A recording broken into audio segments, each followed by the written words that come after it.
Hello Israel, it's me, Red Planet, coming to you once again with another video. The rights to the video or music strictly for educational purposes only. Let's listen to them speak about the lunar eclipse that's coming in September 5th and September equinox. Let's get into it, Israel.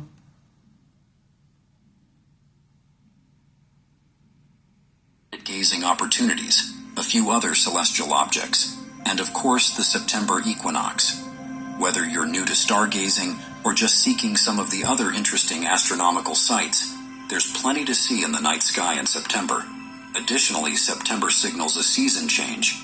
This means your chances to see the aurora begin to shift hemispheres. It's the perfect time to plan your trip to see the northern lights for those in the northern hemisphere.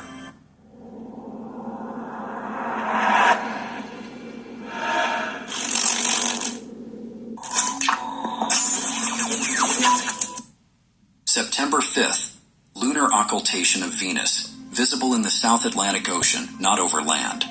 Otherwise, a close approach, just 1 degree 1 minute apart in Virgo. From some parts of the world, the moon will pass in front of Venus, creating a lunar occultation. The moon will be 2 days old. The pair will become visible at around 1852 IST, 11 degrees.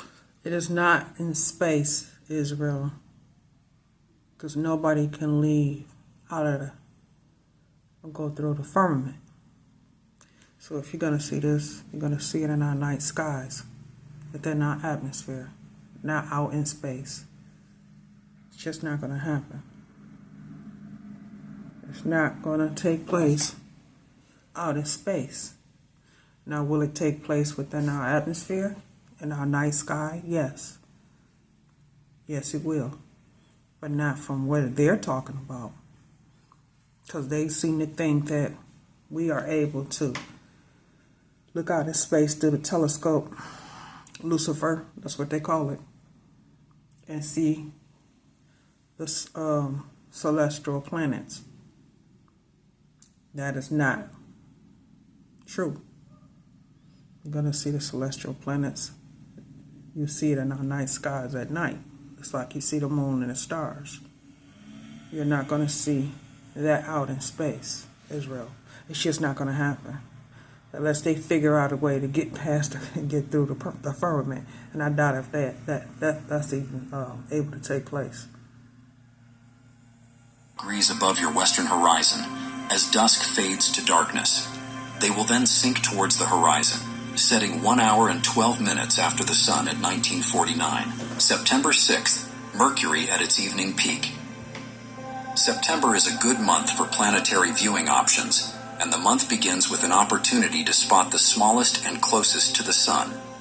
Since Mercury is so close to the sun, we can only observe it when it reaches its highest, aka visually furthest from the sun. This occurs cyclically as part of Mercury's 88-day orbit. Sometimes Mercury reaches its peak in the morning, then in the evening. In any case, on the morning of September 6th, you'll be able to see Mercury about 16 degrees above the eastern horizon just before sunrise. This is a great opportunity to head out and try to spot the small... Now, I know at night,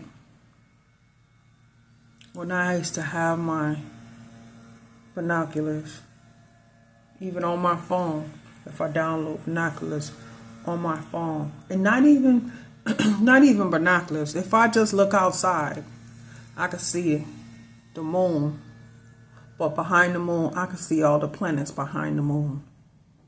All of them lined up behind the moon. I used to always see them. Always. So that's possible, but not in space. Smallest planet. September 8th, Saturn at opposition. On September 8th, Saturn will reach its opposition position for this year. If you've never seen Saturn's rings, or if you are keen to see them again, because who isn't? This is a really nice night to try and do so. Look for bright Saturn in the constellation Aquarius, and use a telescope, even a smaller, lower-powered one will do, to try and parse out the rings from our planetary neighbor. September 9th, peak of the Epsilon Perseid meteor shower. September is not known for its meteor showers. Even those two that occur have a hard time comparing to the show the Perseids put on in August. Still, any chance to spot them is worth trying if the skies are clear. On September 9th, you can try to spot Epsilon Perseids meteors. Despite their name, these meteors are likely not caused by the same comet, 109P/Swift-Tuttle, as the August Perseids. Instead, they simply appear to radiate from the same point in the night sky, which is how meteor showers get their names. At their maximum, you can look for roughly 5 E-Perseids per hour, coming from the general area of the constellation Perseus, high in the southwest sky.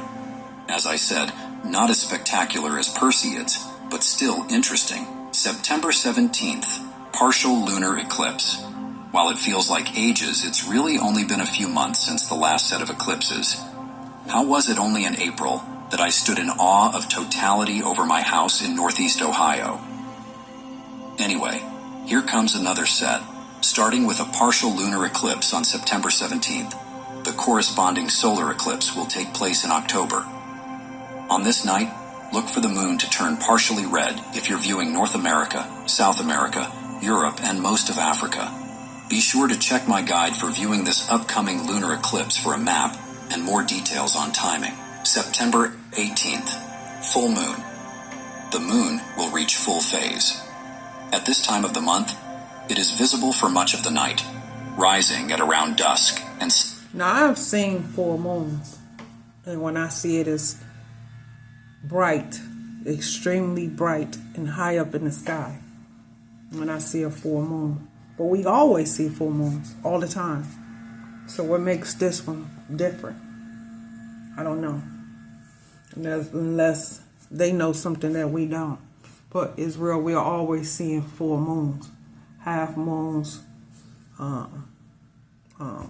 craters.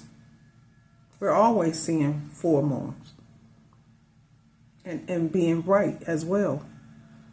So, I like to see what makes this one different. Setting at around dawn. The harvest moon.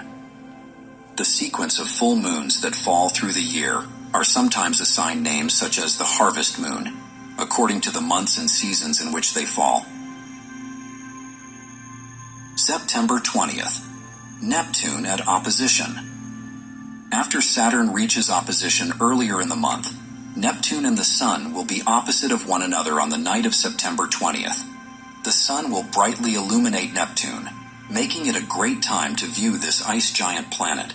You will need equipment to see Neptune, which is small and extremely distant. Be sure to review my recommended telescopes and binoculars to find something in advance.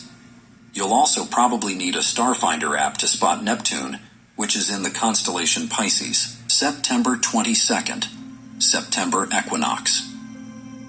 On September 22nd this year, the seasons officially changed.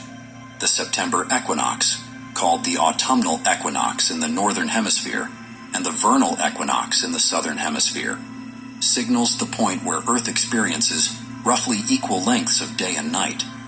While there is no night sky event to view for the equinox, it's a cool time to consider our planet's place in the solar system and how we orbit around the sun. Learn more. We all know, Israel, that the earth is not round. We know that it's flat.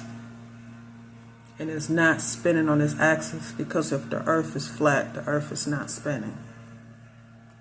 It's not spinning on its axis like they say it is.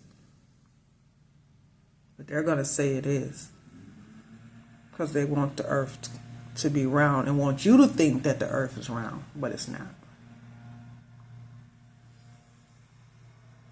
But September 22nd is the equinox.